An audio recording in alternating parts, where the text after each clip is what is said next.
What if I told you that you were perfect just the way you are, and instead of trying to fix every little thing that somebody wants to say about you, you actually accept who you are, what you do, and how you fit into this world so uniquely that it actually creates an attraction towards you? And just by even saying this, you might be thinking like, what does he got up his sleeve here? And I'll tell you exactly what it is. This is one of the greatest lessons I ever learned. And I actually learned it from this guy named Don Smith, who's a really cool, big spiritual teacher. And I met him on a beach in Costa Rica and randomly talked to this guy. But I kid you not, his perspective forever changed my life in this aspect.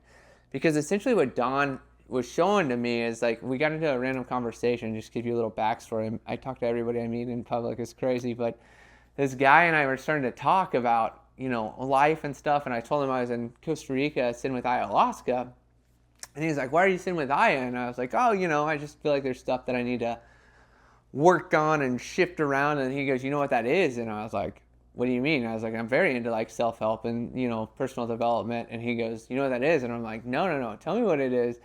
And he goes, that's the ego being super sneaky, sliding around your back just to get you to pay attention and work on stuff that you don't really need to work on, but it's the ego controlling you. And I was like, I kid you not, my jaw hit the beach, and I was like, that makes so much sense.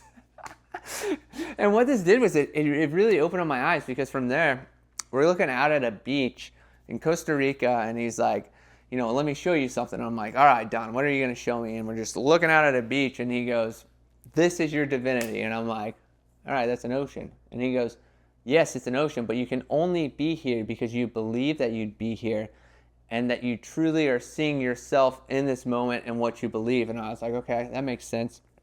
But here's where the conversation really expanded. And this is, if you made it this far, like, this is the gold of this video is, if you look at famous entrepreneurs who have really made it, what have they done?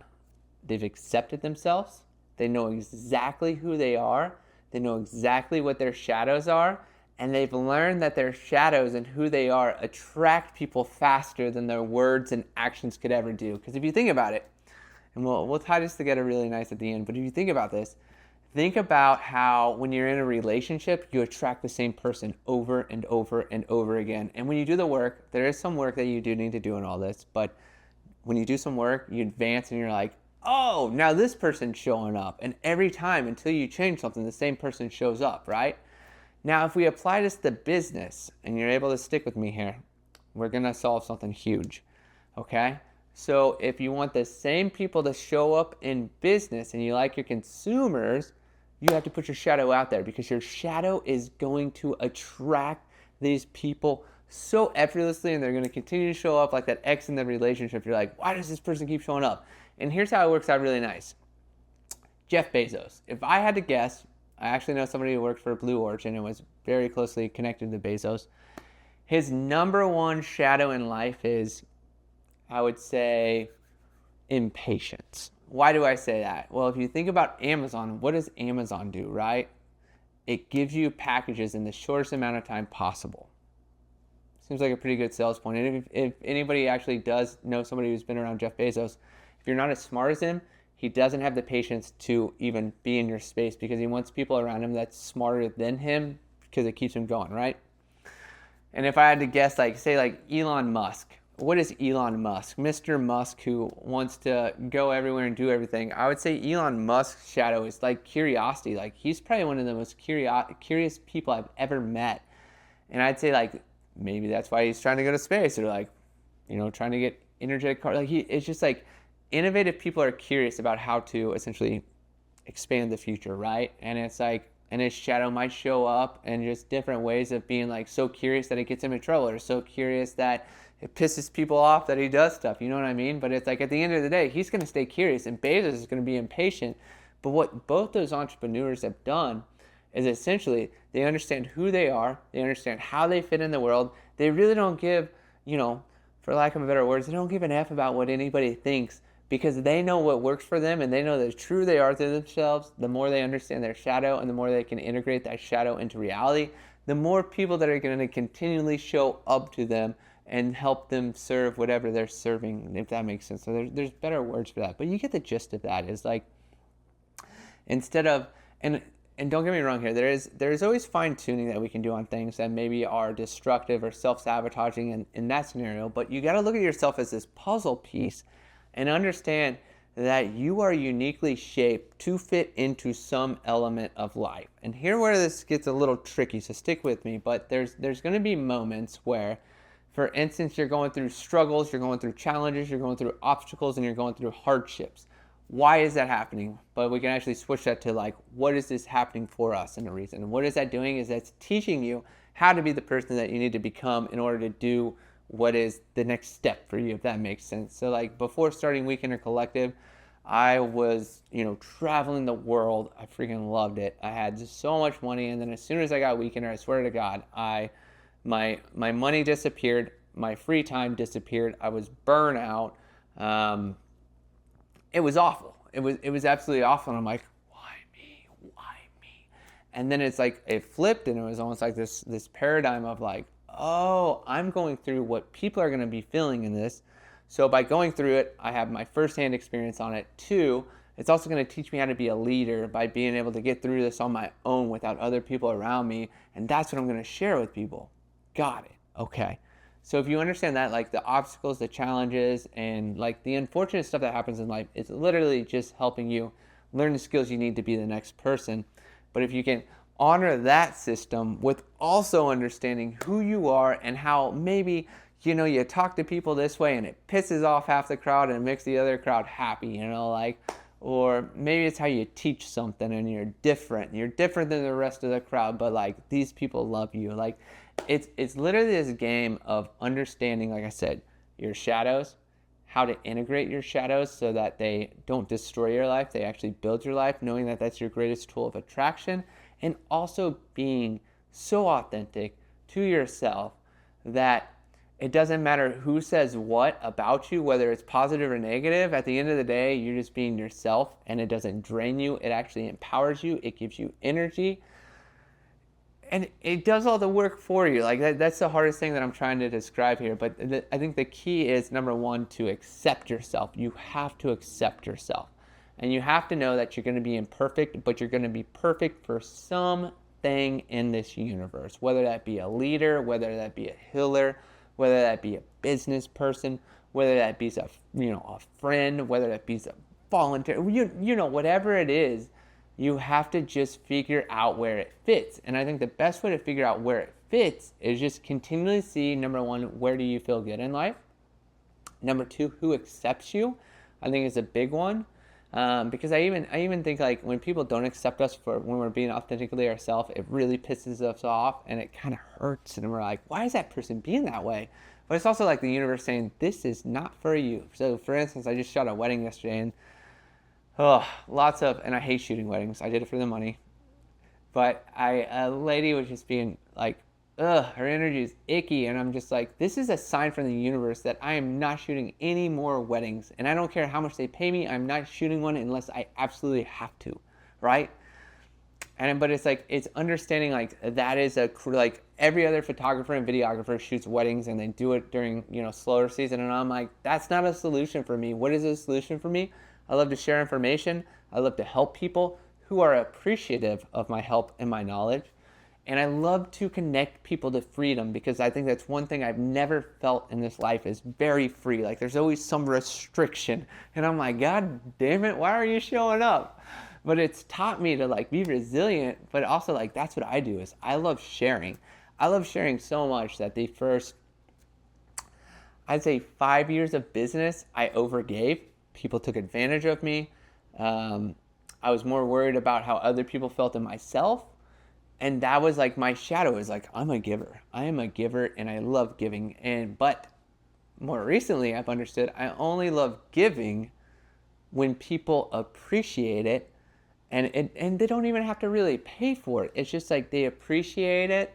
It helps them. It brings them joy and happiness. And I see them successful. Like that charges me up so much. And I'm sharing this because I want you to understand, like, what is your thing? What is that shadow? Like if you stopped right now and looked at your life and said, like, this is the one thing that's held me back in life. Is it overgiving? Is it people pleasing? Is it pulling yourself out of circles that don't appreciate you? Is it undervaluing your work? Whatever it is, you need to, in this video, look at yourself and just ask yourself what that one thing is. And I think mine's pretty clear. It's overgiving. Overgiving, like that's my shadow, 100%. No boundaries, overgiving. And I've worked to fit it, but now if you think about WKNDR Collective, and this is a good way to weave this point home, is if you look at WKNDR Collective, I'm charging you at this point $40 to have access to my brain and everything I've learned over the 7 years, and then also create Q&A videos for you every week. I'm literally teeing you up for success. But in building a product like this, what I know is the more successful you are, the more people you're going to tell about it, the more wins we can generate in this community, the more I can market it and put it out there, and you're all going to be helping or sharing this with everybody, and it gets everybody excited, which is how you grow a brand, right? Now, if you think about this too, now flip it back to your shadow. If you know what that one thing is, whether it's like impatience, it's curiosity, it's overgiving, it's people pleasing. And while we're on this, people pleasing is a hell of a gift if you understand it, because this is even cooler. If you're into astrology like I am, the two most billionaires in the world are Pisces and Libras. And you know what Pisces and Libras have in common? They're people pleasers in their early stages, and they care more about others than themselves. They're self-sacrificing. So if you're a people pleaser, I feel like this is going to land really good with this group. It's like, if you're a people pleaser, you are meant to be in customer service, because that's where people pleasing is so important. And not only that, when people pay you your worth and you create an experience for them that they really love, and you care about them instead of the product that you have, and really making sure that it works for you, but you really focus on them, you make so much money. And not only that, you solve a massive problem that these people need attention, and they're going to pay you for it because you're giving them attention so well tuned that they are utmost grateful for it. And you found a demographic of people that love what you do for them, and they have the money to afford you. Like, that is if we're talking gene keys, like that is like the highest expression of the people pleasing, which is the lowest. People pleasing is the lowest, but that's like the highest expression. So for instance, even in this scenario of this video, think about that people pleasing. Like, if you're a people pleaser and that's your shadow, that is the greatest gift. When you put up boundaries, you let go of self-doubt, and you let go of lack, and you are perfect here for somebody. And once you find that person, they're going to pay you so well because you focus your attention on them so fine-tunedly that they feel seen and heard for the first time. You solve all their problems, and now they're going to refer you to all their other friends who just so happen to be rich. Like, you kind of get the gist here. But overall, segue this video back to the beginning, is you are perfect exactly as you are. All you have to do is fine-tune those little pieces that you might be self-sabotaging to get your little bit of shadow or conditioning or deconditioning from your parents that doesn't fit you, but essentially letting go of that and figuring out that you're perfect exactly the way you are. But what you need to do is take a real look at yourself, and you need to just say, like, I would fit in perfect here. And you figure that out by simply looking at who's accepted you in the past, who's honored you in the past, who's paid you your worth in the past. Who are the people that you're around that you feel energized after being with versus drained? Who are you around whenever the next day you gotta literally take the whole day off and escape reality, And once you can identify those questions, you can really fine tune where you fit into this world. And it might be the last spot that you look, because it's kind of how life works, is we start in the opposite corner of where we end up. But as soon as we kind of know that, we can start to navigate against what our intuition is telling us, which tends to be like fake loops of our ego, pulling our attention away from where we're supposed to go, because that's what is less resistant. And when you kind of start going against the grain of being like, this feels wrong, but right's been wrong lately, so wrong probably feels right, you're going to start going in the right direction. And when you do that, you're going to start finding that perfect spot that you fit. And it might be everything that you wanted to be in this lifetime, but you hadn't quite had the opportunity yet. And that kind of gets confusing, because if you got to go through these obstacles and challenges to upgrade and become the person that you're becoming without knowing it, the universe isn't like, you're becoming better, here's your class, Like, some of the stuff, for instance, anytime I adventure or travel, I get injured, and I blew an eardrum in Guatemala, and I'm like, why'd I blow an eardrum? But it proved to me, this is a really good point. It's like, I blew my eardrum. I had a thousands of pounds of water in my head. And anytime I bent over and I had a headache all day at Lake Adelon. But you know what I still did? I still walked around that lake because I have such a love for adventure and travel and understanding cultures. Like a blown eardrum is not gonna affect me. What it actually did was prove to me how much I love adventure travel and exploring, right? And you gotta look at this. Whenever obstacles and challenges arise, sometimes we go into the victim mode and we're like, ugh, why is God doing this? Like, he doesn't want me to be successful, or God, source, universe, whatever you want to call it, doesn't want me to be successful. This is a wrong turn. Most of the time, maybe we talk ourselves out of what the actual right turn is, because we're like, why would he do this? This is supposed to be, I'm in alignment. I got abundance coming towards me, right? It doesn't always work like that. Actually, the greatest gifts come through the toughest challenges in my life, and the more I accept myself for who I am, the more gifts that follow. So think about this. I want y'all to look at yourself. I want you to think, where would you perfectly fit right now without doing any more work on yourself? And then you can identify maybe one or two subconscious patterns that might be self-sabotaging that you need to maybe do a little bit of work on. But once you let those go, look at who you are. Where would you fit in right now? Is it in one-on-ones? Is it in groups? Is it out in public? Is it on a community? Is it physical events? Is it online? Is it virtual? You get the gist, but figure out where you perfectly fit, and you're going to have a good sense of this. And it might be like that part of you is like, you're not worthy of this, or this will never happen for you. Don't listen to that. That is typically an indicator that you're going in the right direction, because a lot of us are taught that we're not worthy of what we're supposed to have. But in this world, the world knows nothing. This simulation, this universe knows nothing about us or anything around us. It just believes what we believe. So you got to understand where you fit in perfectly as you are without changing much. Understand what that one thing is that people continually tell you that might not have accepted you in the past. For me, they're always like, you're talking too much. You talk too much. You're always sharing your piece of advice. But on the other flip, the other people that I share stuff with were like, oh my God, I'm glad you said that. That was like, that changed my life. Like that was the one thing I was missing. You see the polarities, insecurities versus gratefulness. And it's understand from the people who have appreciated you where you fit in, and understand how that one thing that others might hate is what other people love. And once you understand what that thing is that other people love, look at yourself and say, I do talk a lot. And I do share my opinion a lot. But where would that be valued? And flip that into your own perspective and see where that is and what that is for you. Because I can almost promise you that is where you're meant to be. And that is the greatest gift that I can share with you so far in this community, is understanding that, as those people are meant to help guide you to exactly what you're meant to do, because you got to feel both ends to understand who you are. But honestly, I hope this video was helpful for you, and I hope this video can give you some peace of like, stop trying to perfect yourself, accept yourself where you're at, understand where it can fit in, understand what that shadow is, because we're going to integrate that shadow and use that as our greatest attraction piece to us. Whew, I love that. Let me know in the comments below that this video was helpful for you. And yeah, if you guys aren't a part of WKNDR Collective, join WKNDR Collective today. And I don't know what I'm doing with this video, but we'll find out at the end of it. Peace out, y'all. Have a good day.